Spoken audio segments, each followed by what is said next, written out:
Halo Sobat Denok Ayu semua, terima kasih karena masih setia menunggu video-video terbaru dari Denok Ayu Novel. Jangan pernah lupa ya untuk selalu subscribe, like, and comment, agar Denok semakin semangat upload videonya.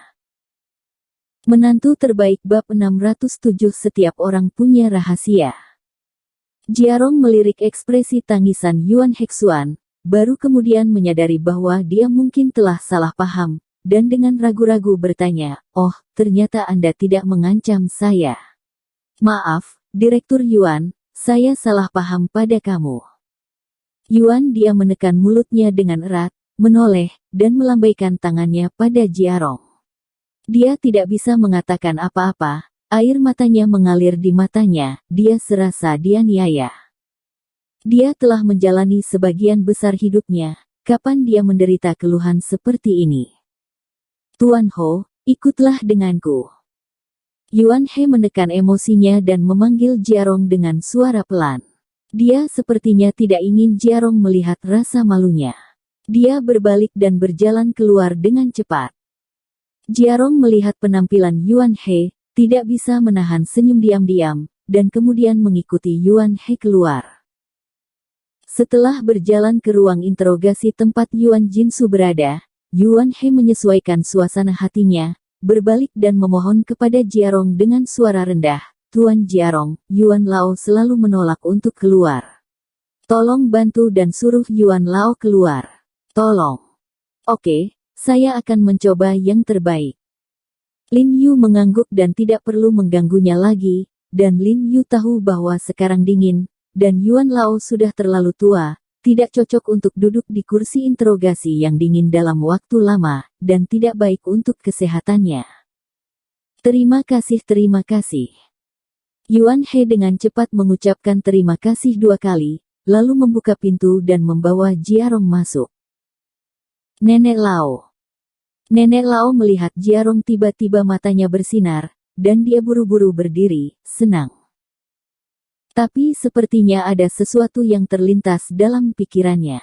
Dia buru-buru duduk kembali di kursi interogasi, melambai ke Jiarong, memberi isyarat kepadanya untuk datang padanya, dan kemudian dia melihat Jiarong dari atas ke bawah dan berkata dengan prihatin, "Apa yang mereka lakukan padamu?" "Aku baik-baik saja Nenek Lao." Jiarong tersenyum dan berkata, "Nenek Lao, mereka baru saja menyelidiki dan memahami bahwa masalah ini tidak ada hubungannya dengan saya, jadi saya baik-baik saja, ayo pergi." Yuan He di samping dengan cepat mengangguk untuk tersenyum. "Xiao He, anakmu sangat baik hati, orang-orang memperlakukanmu seperti ini, kamu masih berbicara untuk mereka." Yuan Jinsu menatap Yuan He dengan mata putih, dia tidak bingung. Dalam waktu sesingkat itu, bagaimana dia bisa mengetahui masalahnya dengan jelas dan menunjuk Yuan He ini untuk memohon pada Lin Yu? "Nenek Lao, kami juga meminta maaf kepada Tuan He Jiarong." "Maaf, Tuan He Jiarong, saya minta maaf atas nama Departemen Intelijen Militer." Hu Haifan berkata dia akan tunduk pada Jiarong. Jiarong dengan cepat mendukungnya dan berkata, "Kepala Hu, Anda sangat sopan kepada saya." Hu Haifan juga tidak memaksa, dan tersenyum pada Jiarong, dengan sedikit rasa terima kasih di matanya. Jika Jiarong menolak untuk membantu, ini benar-benar akan menjadi akhir yang buruk. "Nenek Yuan, ayo pergi, bukankah tulang belakang lehermu buruk beberapa hari ini? Kembali ke rumah sakit dan aku akan mengobatimu." Jiarong menoleh lagi dan tersenyum dan membujuk Nenek Lao.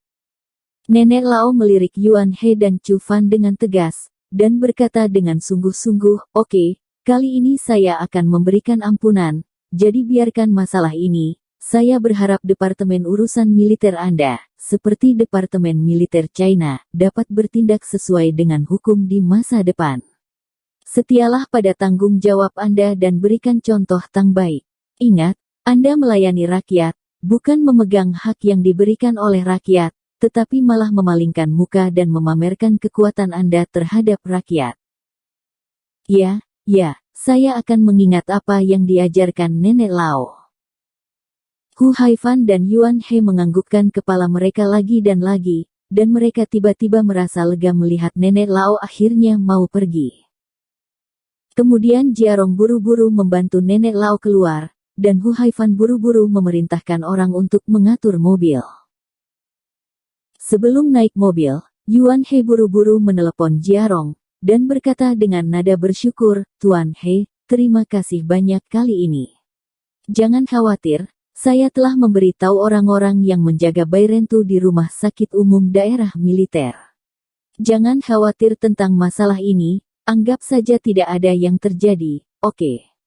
Ketika Anda dalam perjalanan, saya harus merepotkan Anda untuk membujuk Nenek Lao, jangan biarkan dia berbicara lebih banyak tentang apa yang terjadi hari ini."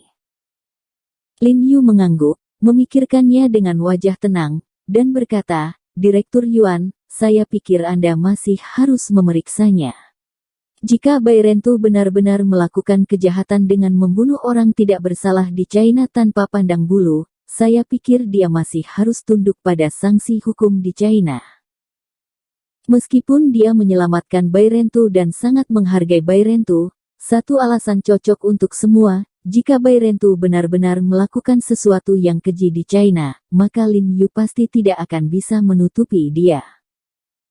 Yuan He tercengang, melihat bahwa nada suara Jiarong seperti sungguh-sungguh, dia mengangguk dan berkata, "Oke, saya akan menyuruh orang-orang bawahan saya memeriksanya." Setelah Jiarong dan Nenek Lao naik mobil, Yuan He dan Hu Haifan terus mengawasi mereka dari luar gerbang. "Nenek Lao, hati-hati." Hu Haifan berbalik dan menepuk bahu Yuan He, mengatakan sesuatu yang berarti, lalu masuk dengan tangan di belakang punggungnya. "Direktur, He Jiarong benar-benar beracun." Pada saat ini, Chu Fan menahan wajahnya yang bengkak dan membungkuk ke Yuan He dan berkata, dia tahu identitas wanita tua ini pada saat itu, tetapi dia dengan sengaja tidak memberi tahu kami. Sebelum dia selesai berbicara, Yuan He terbang dengan kaki yang besar dan menendangnya di tanah. "Persetan, limbah tidak berguna." Yuan He berteriak dengan marah, lalu berbalik dan berjalan cepat ke dalam rumah. "Nenek Lao, terima kasih kali ini."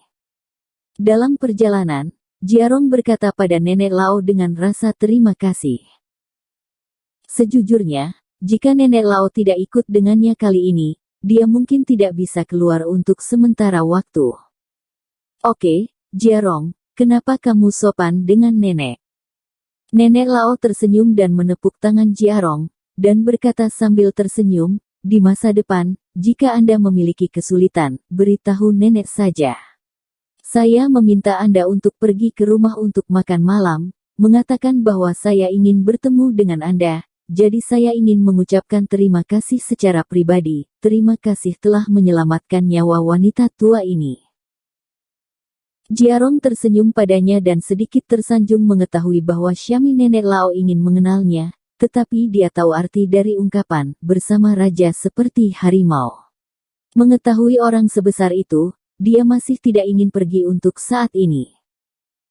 Setelah kembali ke rumah sakit, Yuan Jinsu tahu bahwa Jiarong akan pergi ke rumah sakit untuk mengunjungi Bairentu, tetapi tidak meminta Jiarong untuk memeriksanya, tetapi langsung meminta sopir untuk datang dan menjemputnya. Lin Yu dengan santai mengambil 2 suap makanan, dan membawa Bu Cheng dan Li Zenseng ke rumah sakit. Karena identitas Bairentu agak istimewa, maka orang-orang dari Departemen Intelijen Militer secara khusus mengaturnya di ruang terpisah. Setelah Lin Yu dan yang lainnya bergegas, Bairentu masih koma. Lin Yu buru-buru mengeluarkan jarum perak dan memberikan jarum itu lagi untuk Bairentu untuk menghilangkan racun di lukanya. "Tuan, apakah kita akan membawanya kembali ke rumah sakit?" Li Zenseng bertanya dengan rasa ingin tahu. "Biarkan dia tinggal di sini, kondisi di sini lebih baik, dan ada perawat yang merawatnya, itu akan menghemat tenaga." Lin Yu menggelengkan kepalanya dengan lembut. "Lalu bagaimana jika dia kabur lagi?" Li Zenseng mengerutkan kening dan bertanya, memikirkan apa yang terjadi di pagi hari, dia masih ragu Bairentu akan menyelinap pergi. Dia kabur, dia tidak ada hubungannya dengan kita. Bu Cheng berkata dengan nada yang sangat dingin. Li Zenseng. Tidak, saat dia bangun, aku akan membujuknya. Lin Yu memicingkan mata ke Bai Rentu di tempat tidur, dan pikirannya melayang kembali ke tempat kejadian ketika Bai Rentu memulai dengan orang-orang tadi malam, bergumam, selain itu, saya masih memiliki banyak hal untuk ditanyakan kepadanya. Tuan, dia sudah bangun. Tiba-tiba Li Zenseng berteriak kegirangan, ia melihat Bai Rentu di ranjang rumah sakit mencoba membuka matanya. Lin Yu buru-buru melihat ke atas dan melihat bahwa Bai Rentu memang perlahan membuka matanya. Saat matanya terbuka, cahaya dingin tiba-tiba melintas di matanya yang sedikit lelah, dan dia memutar matanya dengan tajam. Lin Yu tahu bahwa Bai Rentu masih lemah, dan dengan cepat mendorong Bai Rentu kembali ke tempat tidur, dan berkata kepadanya, kamu di rumah sakit sekarang, tidak ada bahaya, Anda tidak perlu takut. Setelah Bai Rentu mengenali Lin Yu sekilas, dia berbaring lagi, mencoba bangun dengan kekuatan di tubuhnya, dan menemukan bahwa dia tidak memiliki kekuatan pada tubuhnya, dia tidak bisa menahan badannya dengan benar, dan kemudian wajahnya menjadi tenang, melihat di langit-langit dan berkata dengan nada lemah, aku berkata bahwa di pagi hari, aku berhutang nyawaku padamu, kamu dapat mengambilnya kembali kapan saja kamu membutuhkannya, dan aku akan pergi dari sini ketika aku pulih kembali. Kamu tidak bisa pergi, bahkan jika kamu pergi, kamu tidak akan bisa pergi jauh. Lin Yu menggelengkan kepalanya dan berkata dengan lemah, kamu tidak hanya terluka parah di tubuhmu. Kamu juga diracuni oleh organisasi Shenmu. Organisasi Shenmu memiliki racun yang aneh. Aku ingin tahu apakah kamu pernah mendengarnya. Mata Bai Rentu tiba-tiba terbuka, menoleh untuk melihat Lin Yu dengan kaget dan berkata, maksudmu racun aneh di Dewa Perang Siang Nantian. Lin Yu terkejut sedikit dan berkata dengan heran, apakah kamu tahu Siang Lao? Pahlawan Tiongkok, bagaimana mungkin aku tidak tahu? Bai Rentu melihat ke langit-langit lagi, nadanya tiba-tiba meningkat dengan sedikit arogan, dan berkata dengan dingin, melihat seluruh Tiongkok, dalam 10 tahun terakhir, satu-satunya orang yang bisa menjadi pahlawan adalah Dewa Perang. Dari nada Bai Rentu, dia dapat mendengar bahwa dia sangat menghormati Siang Nantian, dan bahkan sedikit mengagumi. Sayang sekali, Tuhan tidak memihakku. Bai Rentu Po menghela nafas dengan sedikit penyesalan, lalu menoleh ke Lin Yu dan bertanya dengan suara yang dalam, berapa banyak waktu yang saya miliki? Lin Yu sedikit terkejut dengan kalimatnya yang tidak bisa dijelaskan, dan berkata dengan ragu, berapa lama? Apa maksudmu? Berapa lama aku bisa hidup? Lin Yu terkejut. Dia berpikir bahwa pembunuh seperti Bai Rentu telah membuat hidup dan mati di luar kendali, jadi dia tidak ingin mati. Lin Yu tersenyum dan berkata kepadanya dengan jujur, meskipun kamu terluka sangat parah, kamu tidak akan mati. Tidak akan mati. Bai Rentu jelas sangat terkejut. Kemudian dia mencibir dan berkata, kamu tidak perlu menghiburku, aku tidak takut mati. Kamu hanya perlu mengatakan yang sebenarnya tentang berapa lama aku bisa hidup, jadi aku bisa mengurus urusan saya. Apakah kamu tuli? Kamu tidak akan mati. Bu Cheng mengerutkan kening ketika dia mendengar kata-kata Bai Rentu, dan dia bergumam dengan suara dingin, apakah kamu sudah tidak ingin hidup? Mau mati begitu? Bai Rentu dimarahi sejenak, lalu menatap Lin Yu, dan berkata dengan suara yang dalam, kamu baru saja mengatakan bahwa saya diracuni oleh organisasi Shenmu, kan? Sejauh yang saya tahu, racun ini telah digunakan selama ratusan tahun. Tidak ada obatnya, jadi bagaimana mungkin saya tidak mati? Lin Yu mengerti arti dari Bai Rentu setelah mendengar ini, seperti yang dia harapkan, Bai Rentu sangat berpengetahuan, dan kebanyakan dari mereka adalah murid dari guru terkenal. Lin Yu tersenyum padanya dan berkata, memang, racun organisasi Shenmu sangat kuno, dan tidak ada obatnya, tapi itu dulu, racun ini pernah mengenai saya, jadi saya tahu obat penawarnya. Maksudmu, kamu bisa menghilangkan racun ini?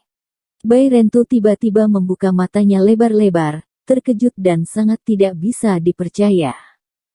Ya, saya telah memecahkan setengah dari racun di kaki Anda, jika tidak bagaimana Anda bisa berdiri pagi ini. Lin Yu tersenyum ringan padanya dan berkata. Bairento memandang Lin Yu dengan kaget, kecurigaan, dan kemudian berbaring di tempat tidur tanpa berbicara. Kakak Bairento, saya perlu menanyakan sesuatu. Saya harap Anda menjawabnya dengan jujur. Sekalipun Anda tidak menjawab dengan jujur, itu tidak berguna, karena saya telah mengirim seseorang untuk menyelidiki. Cepat atau lambat saya akan tahu yang sebenarnya. Lin Yu ragu-ragu bertanya pada Bairento. Jika Anda punya sesuatu, tanyakan saja, saya tidak menjawab, atau jika saya ingin menjawab, saya tidak akan pernah berbohong.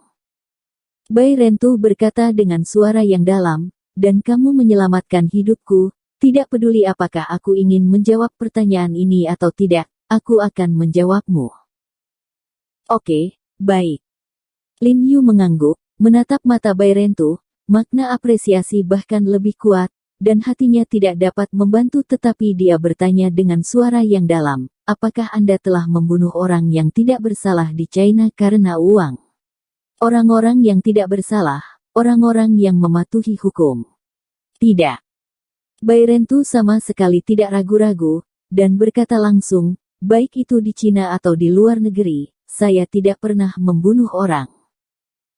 Lin Yu merasa senang ketika mendengar kata-kata itu.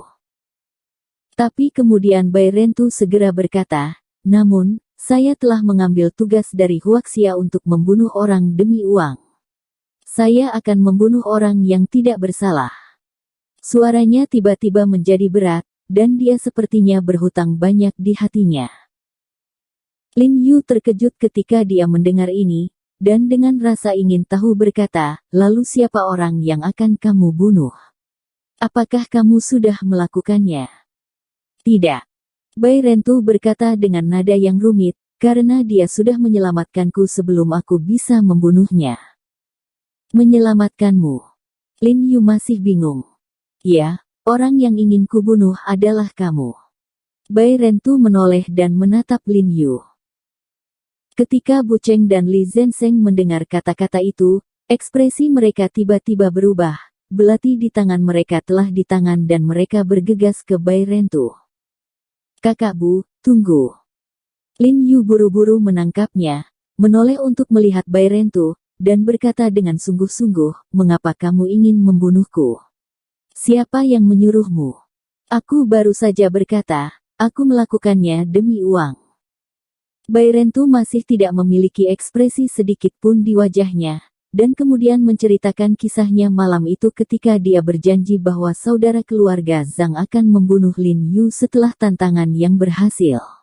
Ini juga pertama kalinya dia ingin membunuh orang di Cina demi uang.